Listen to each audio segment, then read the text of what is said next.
I need to say this to you as well. It's also going to take a willingness to look at our entitlement programs. You know, Medicare and Social Security are the two greatest programs I think any government's ever created. But we owe it to ourselves and to younger folks to make sure that promise still exists. And that's going to mean trying to recognize the fact that we're blessed to live in an age where we live a lot longer.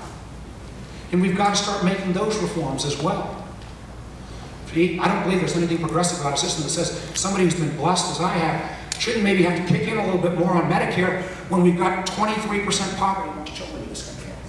So there are ways to meaningful look at efficient spending, to look at tax reform, to look at entitlement reform that can get that balance sheet right. And getting that right will do as much for job creation and economic opportunity in this country as any other single program. And last point I want to make is this. It is going to take folks working together.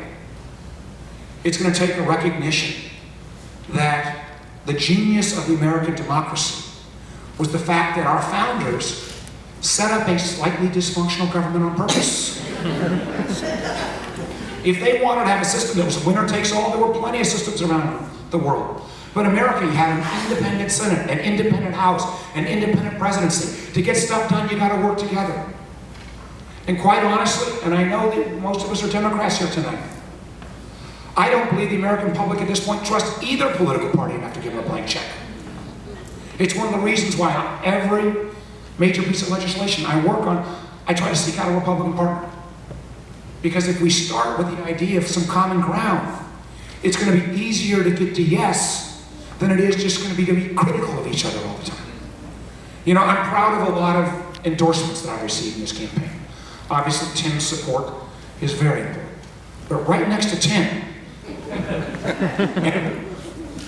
my family's.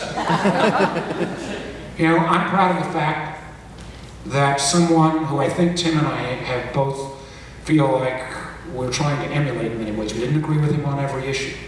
But if there was someone who kind of, I think, represented the best of what it went to kind of, we talk about the Virginia way a lot.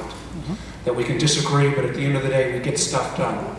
It was somebody who served in the Senate for 30 years, and that's John Warner. And I am very proud of him.